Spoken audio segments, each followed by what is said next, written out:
एक गांव में एक महात्मा की कुटिया थी, जहां वो अपने शिष्यों के साथ प्रतिदिन रहकर प्रवचन दिया करते थे। वो कुछ दिन कुटिया में रहते तो बाकी समय दूर दूर पद यात्राओं पर निकल जाते।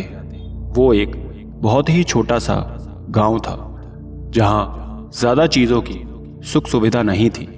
उस गांव में कोई वैद्य का आश्रम भी नहीं था। गांव के लोगों को छोटे मोटे उपचार के लिए भी दूसरे गांव की तरफ जाना पड़ता था। वो महात्मा ये सब देख सोचते हैं कि वो गांव के लोगों को सहयोग दें। उस गांव में भी एक चिकित्सालय बनवाएंगे। वो अगले दिन प्रवचन में आए लोगों के समक्ष ये विचार रखते हैं कि सभी को महात्मा का विचार पसंद आता है कि उनके गांव में भी वैद्य की सुविधा होनी चाहिए। ये सोच सभी ये निर्णय लेते हैं कि ये सब गांव में घूम घूम चंदा एकत्र करने लग जाते हैं। उसी दौरान एक गांव में वैद्य का आगमन होता है, जो महात्मा से प्रभावित थे। वो उन महात्मा का प्रवचन सुनने वहां आए हुए थे। जब उन्हें ये पता चलता है कि उस गांव में भी एक चिकित्सालय बनने की तैयारी हो रही है, तो वो भी अपना सहयोग देते हैं और कहते हैं कि जब तक इस गांव में अन्य कोई योग्य वैद्य नहीं आता, तब तक वहीं रहकर वो सबका उपचार करेंगे।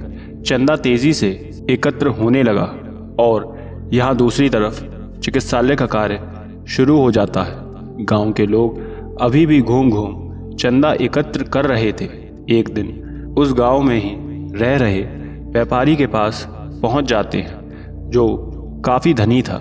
सभी सोचते हैं कि वो भी उनका अच्छा सहयोग कर देगा। धनी व्यक्ति स्वभाव से बहुत क्रोधी था। हमेशा उसका किसी न किसी से झगड़ा होता रहता था। वो कभी बिल्कुल क्रूर हो जाता, तो कभी वो सबके साथ सामान्य रहता। उस धनी व्यक्ति को संत महात्माओं के प्रति बहुत ईर्ष्या थी। वो उन्हें बिल्कुल पसंद नहीं करता था, हमेशा उनसे चिढ़ता। यदि कोई भिक्षु उसके द्वार पर आ जाते तो वो उन्हें अपमानित किया करता था। जब गांव के लोग उसके समक्ष चंदा लेने आते हैं तो उसे बताते हैं कि वो गांव के लोगों की सुविधा और इलाज के लिए गांव में ही चिकित्सालय बना रहे हैं। तो धनी व्यक्ति पहले ये सुन बड़ा खुश होता है। वो भीतर जा धन की पोटली दान देने के लिए ले आता है और पूछता है कि ये उच्च विचार किसका है। ये सुन गांव के लोग कहते हैं कि ये महात्मा का विचार है। उनके विचार ने हमें ये करने की प्रेरणा दी। ये सुनते ही धनी व्यक्ति क्रोध में आ जाता है।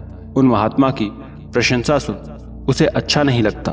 वो उसी क्षण सभी को अपने घर से भगा देता है और कहता है कि जो लोग पाखंडी सन्यासियों के साथ रह उनके विचार अनुसार चलते हैं, मैं कभी उनके साथ ना रहता हूँ, ना ही सहयोग देता हूँ। आप जा सकते हैं यहाँ से। मेरे पास आपके लिए कुछ भी नहीं है। जाओ, उस महात्मा से कहो कि वो स्वयं के पास रखे धन से चिकित्सालय बना ले। ये सुन गांव के लोग कहते हैं कि किंतु वो तो हमारी सुविधा के लिए ये बनवा रहे हैं। उनका भला इसमें क्या स्वार्थ? इसका उपयोग हम करेंगे, ना कि वो। आप भी तो इस चिकित्सालय में उपचार करवाने आएंगे। ये सुन धनी व्यक्ति जोर से हंसते हुए कहता है कि तुम सभी मूर्ख हो, मैं नहीं जो उस पाखंडी की बातों में आ जाऊं। आज वो अपने विचारों से तुम पर कब्जा कर रहा है, कल पूरे गांव पर कर लेगा। वो ढोंगी है, बस चार ज्ञान की बात कर सभी को भटका देते हैं। मैं ना तो इसमें कोई सहयोग दूंगा, ना इस चिकित्सालय का कभी उपयोग करूंगा। मेरे पास इतना धन है कि बाहर शहर जाकर उपचार करवा लो। अब तुम सब जाओ यहाँ से और मेरे द्वार पर तब आना जब उस सन्यासी का साथ छोड़ दो। धनी व्यक्ति के ये शब्द सुन गांव के लोग लौट जाते हैं और महात्मा के समक्ष जा उसके मन में भरी उनके लिए कड़वाहट को, क्रोध को बता देते हैं। सारी बात सुन महात्मा कोई प्रतिक्रिया नहीं देते और सभी से कहते हैं कि आप सभी अपने कार्यों पर ध्यान दें। धीरे धीरे गांव के लोग सब जगह से चंदा एकत्र कर उस छोटे से चिकित्सालय का निर्माण करवाने लगते हैं और उसी में वैद्य उपचार शुरू कर देते हैं। अब जब भी गांव के लोगों को ज़रूरत पड़ती वो आराम से जा अपना उपचार करवा लेते। धनी व्यक्ति जब उस मार्ग से गुजरता तो लोगों को महात्मा के सत्संग में देख या वैद्य के पास उपचार करवाते देख हमेशा हंसता और कहता कि अब एक सन्यासी पाखंडी हमें जीवन जीना सिखाएंगे जो स्वयं खुद का जीवन नहीं जी सकते, हमारी दी हुई भिक्षा को खाते हैं और हमें ज्ञान देते हैं। वो अक्सर ऐसे कई कटु वचन बोलते हुए चला जाता। कोई भिक्षु उसके द्वार पर जाता तो उनका पात्र फेंक देता, उनका अपमान करता, भला बुरा कहता। गांव के लोग ये सब देख महात्मा से अक्सर कहते हैं कि आप उसे क्यों कुछ नहीं कहते, कोई प्रतिक्रिया नहीं देते। महात्मा हमेशा उनसे ये कह देते कि जिसे जो बोलना है बोलने दो, जो सोचना है सोचने दो, हमें बस स्वयं के कर्म पर ध्यान देना है, ना कि किसी के शब्दों पर। लेकिन गांव के लोगों को अक्सर इस बात का दुख होता। धनी व्यक्ति पूरे अहंकार में, ईर्ष्या में डूबा हुआ था। उसे हमेशा यही लगता कि उसे कभी किसी की ज़रूरत नहीं पड़ेगी, लेकिन समय कब बदल जाए कोई नहीं जानता। धनी व्यक्ति के साथ भी ऐसा होता है। एक रात वो किसी नगर से यात्रा करके लौट रहा था। उसके साथ 2 सेवक थे कि तभी मार्ग में एक जहरीला सांप धनी व्यक्ति को काट लेता है। वो वही मार्ग में बेसुध होकर गिर जाता है। व्यक्ति के सेवक उसे ऐसे देख घबरा जाते हैं। वो सोच में पड़ जाते हैं कि क्या करें और क्या नहीं। यहाँ जहर व्यक्ति के शरीर में फैलता जा रहा था। तभी महात्मा अपने आश्रम से बाहर निकल देखते हैं कि कुछ लोग दूर खड़े हैं। वो उनके समक्ष जा देखते हैं कि धनी व्यक्ति बेसुध गिरा है। सेवक सब महात्मा को बता देते हैं कि उसकी ये हालत कैसे हुई, सांप के काटने से हुई। महात्मा तुरंत व्यक्ति को वैद्य के पास ले जाते हैं और शरीर से जहर निकालने के लिए कहते हैं। वैद्य सभी जड़ी बूटियों द्वारा उपचार शुरू कर देते हैं। तब तक ये बात गांव में आग की तरह फैल जाती है। काफी घंटों के उपचार के बाद जाकर धनी व्यक्ति के प्राण बच जाते हैं। सभी महात्मा को इसके लिए धन्यवाद कहते हैं। कुछ देर बाद जब व्यक्ति को होश आता है तब वो स्वयं को उस चिकित्सालय में देख हैरान हो जाता है। तब उसके सेवक सारी बात बताते हैं कि कैसे महात्मा के कारण उसके प्राण बच गए, वरना आज वो जीवित नहीं होता।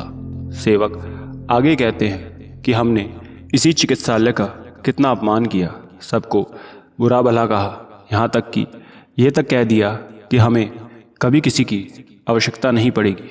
लेकिन आज यदि ये नहीं होता तो शायद हम आपको बचा नहीं पाते।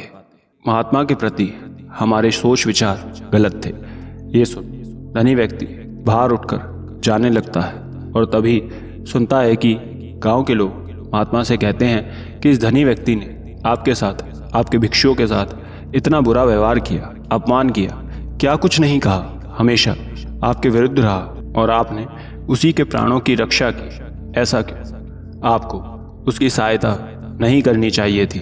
ये सुन महात्मा कहते हैं कि हम ना तो किसी को प्राण दे सकते हैं, ना किसी के प्राण छीन सकते हैं, क्योंकि इस पर हमारा ना तो कोई अधिकार है, ना ही नियंत्रण।